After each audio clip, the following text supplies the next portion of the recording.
E brilhas, tudo bem? Professora Rita de Cássia aqui para mais uma aulinha com vocês e hoje o nosso assunto é sobre a literatura portuguesa. Gente, a literatura no Brasil é uma delícia de se estudar porque é o lugar assim que acontece muita coisa, né, gente?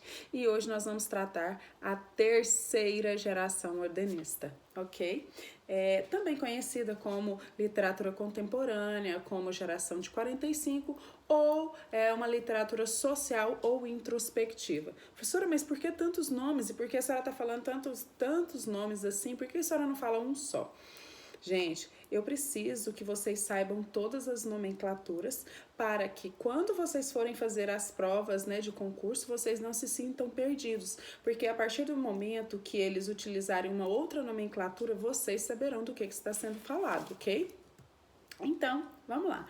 Para que a gente entenda esse período literário, a gente primeiro tem que entender o contexto histórico que está acontecendo lá naquele momento, né? E a terceira geração modernista, né, é um período que se inicia em 1945, né? Alguns autores vão dizer que esse período ele vai de 45 até 1960. Outros autores vão falar que vai de 1945 até 1980 e outros vão dizer que esse período perdura até hoje. Porém, nós vamos estudar até a década de 80, ok? A gente vai estar olhando aí até 1980. Olha só, esse período, ele é um período relacionado à primeira geração menos conturbado, tá? Com menos acontecimentos, uma coisa mais tranquila, mais light, sabe? Então, assim, é um momento de calmaria, digamos assim, beleza? Nesse momento de 45, tá acontecendo um momento de redemocratização no Brasil, tá acontecendo um momento do término do Estado Novo, né? Então é uma fase ditatorial da era Vargas, né? Que é quando ele outorgou aquela nova Constituição que fecharia o Congresso e tal. E aí, quando ele percebeu, ele estava era deposto, estava perdendo a presidência e o pau estava quebrando. Então, nesse mesmo ano de 45, também acontecia o fim da Segunda Guerra Mundial, tá? Então, eu posso citar para vocês alguns acontecimentos para vocês lembrarem. Olha só, a Segunda Guerra Mundial foi aquela que teve, né, o ataque, né, em uma cidade lá pelos japoneses, eu esqueci o nome agora, tem até um filme que chama Pearl Harbor, né, que vai falar sobre isso, que foi quando os japoneses atacaram os Estados Unidos, e aí os Estados Unidos foi lá e soltou a bomba atômica em Hiroshima e Nagasaki. Então, é o final dessa Segunda Guerra, né? É o começo. Olha para vocês verem como que o mundo é, né? Termina a Segunda Guerra, inicia a Guerra Fria, e a corrida armamentista. Então, vai entender o homem, né? Então, nessa Guerra Fria, nessa corrida armamentista, os Estados Unidos e a União Soviética, com aquela disputa de poder, né? Foi essa Guerra Fria, ela é chamada de Guerra Fria porque ela não foi uma guerra assim de bombas, de terrorismo e essas coisas. Ela foi uma guerra econômica, ela foi uma guerra diplomática, ideológica, de conquista, assim, de influência mesmo, de poder, a luta pelo poder, certo? Então, é um período que está acontecendo algumas coisinhas no mundo. E também tem o Che Guevara, né, que vai estar lá também revoltando contra os mandantes, né, mas chegando aqui no nosso Brasil brasileiro, meu país, né, vamos citar as características, né, apesar de todo esse momento histórico, vamos citar as características que isso vai produzir na nossa literatura. Beleza? Então, olha só, uma das principais características da terceira geração modernista é o academicismo. O academicismo vai ser marcante dentro desse período, tá? O passadismo né, o retorno ao passado, né? Quando eu falo para vocês nesse passadismo, eu tô querendo dizer que eles vão lá no parnasianismo, tá? Vão dar uma retomada de algumas coisas que antes haviam sido rompidas. Oposição à liberdade formal. Professor, o que é essa oposição à liberdade formal? Lembra que naquela liberdade formal não havia limites, a criação rolava solta e tal? Aqui não vai ser tão chocante, não vai ser tão dramático assim, tão impactante, na verdade a palavra é essa, né? Não vai causar tanto impacto, tanto furor. Vai ser algo mais formalizado, né? Mais dentro das normas. E aqui a gente vai ter também experimentações artísticas. Aqui vai aparecer a ficção experimental, tá? Então a gente vai ter aqui uma coisa chamada realismo fantástico, né? Ou contos fantásticos, né? Esses contos passam a aparecer aqui, né? Escritos com grandeza por alguns autores que a gente vai ver logo mais. E eles vão possuir também a característica do retorno à forma poética, tá? Então, na poesia, nós vamos ter uma valorização da métrica, da rima, da ritmidade das palavras, tá bom? Um trabalho, um cuidado nessa produção. Vamos ter a influência do parnasianismo e do simbolismo, né? As normas antigas, né? Olha, e só para ressaltar, não vamos confundir. Influência, tá bom? Influenciar não quer dizer que o negócio vai sair à risca, tá bom? Inovações linguísticas e metalinguagem. Professora, como assim inovações linguísticas? A senhora falou que não vai chocar? Não vai chocar. Vai ser uma inovação linguística, mas que vai ser ali, ó, ponderada com a metalinguagem, ou seja, fazer a poesia explicando a poesia, né, uma linguagem mais natural, né, mais objetiva, certo? E nós vamos ter um regionalismo universal. Professora, o que é isso? Todas as regiões do meu Brasil brasileiro, certo? Nós vamos ver muito isso na obra de Guimarães Rosa, ok? Uma temática social e humana. Gente, olha só, attention please, aqui, agora, foca, nunca esqueça, em toda e qualquer obra do pré-modernismo, primeira geração modernista, segunda geração modernista, terceira geração modernista, tem denúncia social, tem crítica social, tá? Então, todas elas terão a temática social e humana, beleza? Essa é uma característica que vai ter em todas as fases do modernismo, ok? Não esquece, né?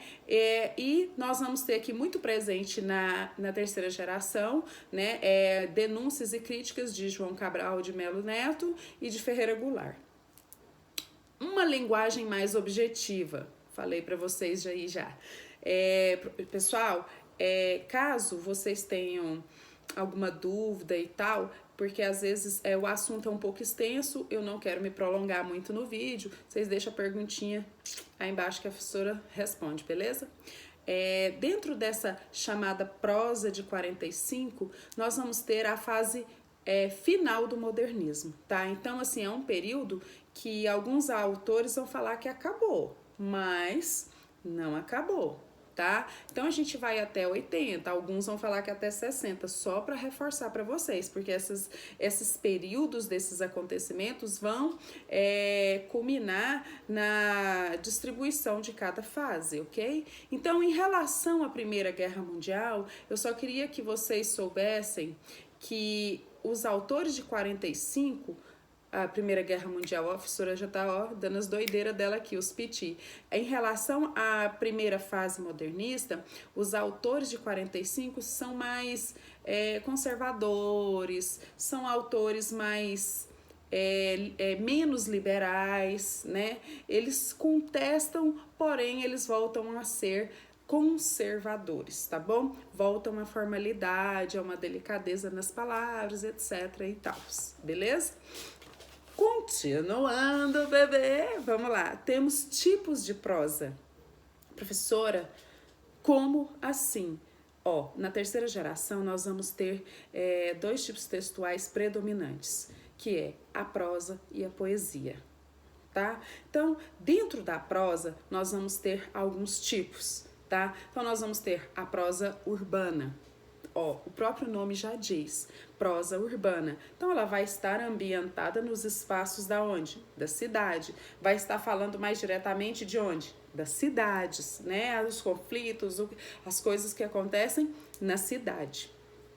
E nós temos uma autora que vai tratar, né, esse tipo de prosa urbana, que é a Lígia Fagundes Telles, tá? Então, falou, né, nesse tipo textual, relaciona Lígia Fagundes Telles, beleza?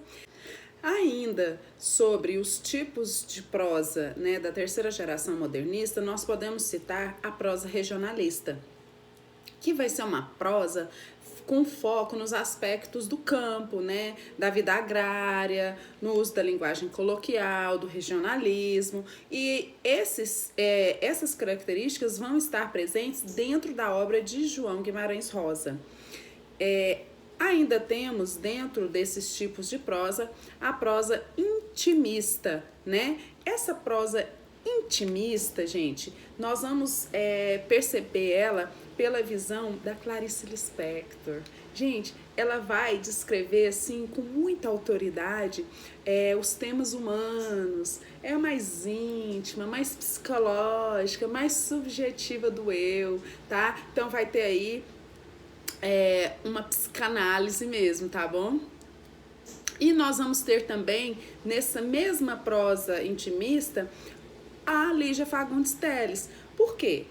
Gente, olha só, que fique bem claro, a prosa e a poesia aconteceu ao mesmo tempo, tá? Então, as duas estão acontecendo ali, os autores estão produzindo ao mesmo tempo, simultaneamente. Então, não tem, assim, uma divisão cronológica e tal. E esses autores, eles iam e vinham e etc e tal, beleza? Olha só, os principais autores, né, que nós vamos ter dentro da prosa, né, vamos falar sobre dois, né, e o resto vocês pesquisam, são vários. Nós podemos falar sobre Guimarães Rosa. Quem é Guimarães Rosa, bebê? Guimarães Rosa foi um engenheiro da língua, sabe? Porque ele misturava, ele criou neologismos. O que são isso? O que é isso, professora? Neologismos? É a criação de novas palavras na língua portuguesa. Ele usou o coloquialismo, ele usou a formalidade, ele uniu tudo ali, ó, e ele criou novas palavras, considerado por muitos até o grande autor do século XX. Tá? Por quê? Porque ele juntava o regional com o universal e ele pegava assim o sertão de Minas Gerais e, para quem não sabe, ele era médico. E ele andava, né, de burro, né, entre um sertão e outro, um sítiozinho e outro, e dentro desse trabalho dele como médico, ele carregava sempre a cadernetinha de anotações e ele ia anotando. Sabe quando você chega assim num lugar, naquele lugar assim que tem uma casinha simples no campo e tal, e tem aquelas pessoas até analfabetas mesmo, pessoas que viviam na miséria e que tem alguns dizeres que a gente não compreende muito bem. Ele anotava tudo e depois ele descreveu isso numa excelência deliciosa nas suas obras, tá? Então ele vai falar um pouco também da misticidade, da religiosidade, ele vai falar dessa existência do bem e o mal, ele vai ser o cara das palavras, tá? As principais obras dele são Sagarana, Grande Sertão Veredas. Se você não leu, leia. Leia porque cai no Enem, bebê. Cai no Enem, bebê. Pode escrever em sua agendinha, tá? Corpo de Baile, Primeiras Histórias e Tutameia, tá? Agora vamos passear um pouquinho pela Clarice, né? Clarice, essa moça, né?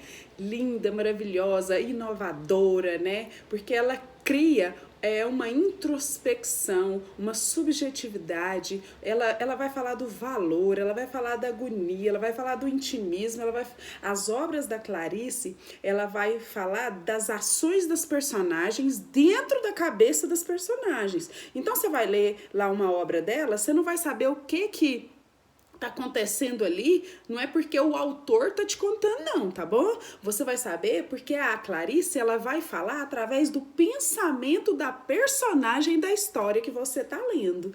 Ó, deu pra entender mais ou menos como que é? Ela entra, introspecta dentro da personagem, tá? Então você não vai saber porque a autora narrou, você vai saber porque o personagem pensou. Uau! É profundo, não é? Mas uma característica curiosa. Algumas pessoas até falam que ela é feminista. Não é. O negócio é porque ela vai tratar mais dessas amarguras femininas mesmo, do arrependimento, da solidão, da dor, dessas coisas de mulher, gente. Ela vai falar dessas coisas. Ela vai ter, assim, ó, uma visão mais feminina desse nosso mundo, mas vai ter obra dela que o principal vai ser um homem, tá? Mas na grande maioria, né, as personagens principais dela são mulheres, são personagens femininas, tá bom? E ela vai escrever obras fantásticas. O que mais que eu posso falar para vocês? As principais obras dela. Laços de Família, A Maçã no Escuro, A Paixão Segundo G.H. Felicidade Clandestina e A Hora da Estrela. Bora passar agora para danada da poesia? Na poesia, né, a poesia da terceira geração modernista, ela vai ter características de inovação estética, temáticas e uma linguística, né? Vai ser uma poesia mais intimista, tá?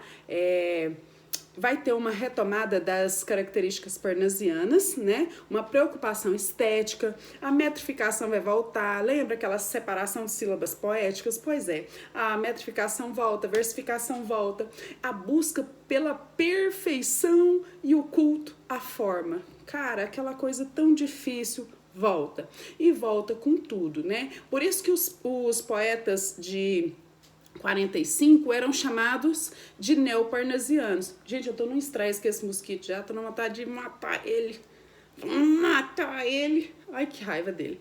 Então, os poetas de 45, eles eram chamados de neoparnasianos por isso, porque eles era uma inovação estética, era um novo misturado com o velho. Né? Então era coisas novas com as coisas do parnasianismo, que era a forma a busca da perfeição lá, a metrificação, a versificação e etc. Beleza? Então vamos lá. Principais poetas.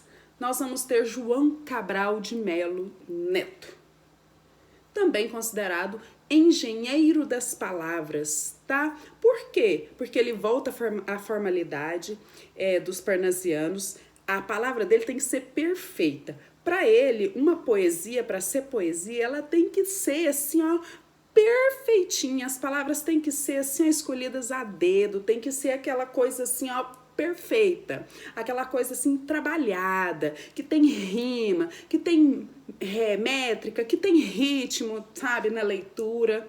E ele só se diferencia dos parnasianos porque ele tem uma temática, né?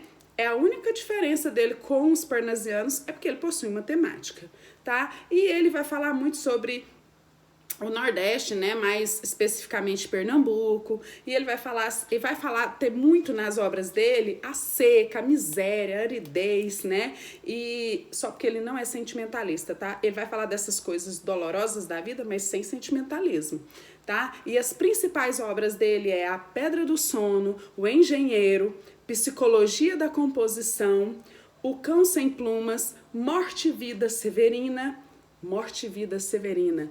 Bebê, outra dica, cai no Enem, tá?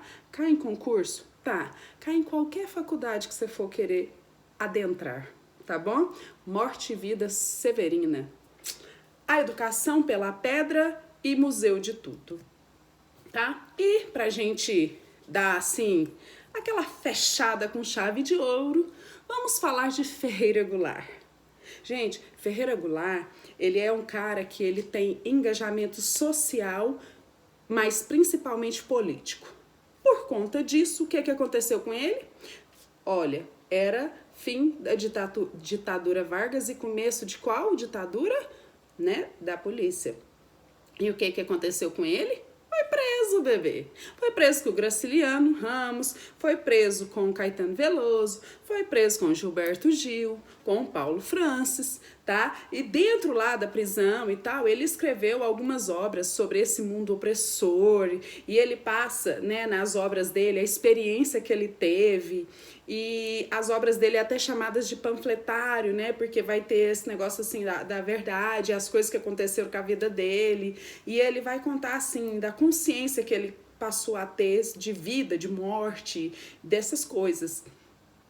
E as principais obras dele são A Luta Corporal, Dentro da Noite Veloz, Poema Sujo, Barulhos, Muitas Vozes. Ah, detalhe, algumas obras dele, você vai perceber assim, algumas coisas assim que não são muito... Como é que eu vou falar? A sensualidade aflorada, sabe? Fica por aí. Meninos, falei, né? Falei. Saudade de vocês. Beijo, professora Rita, aqui mais uma vez.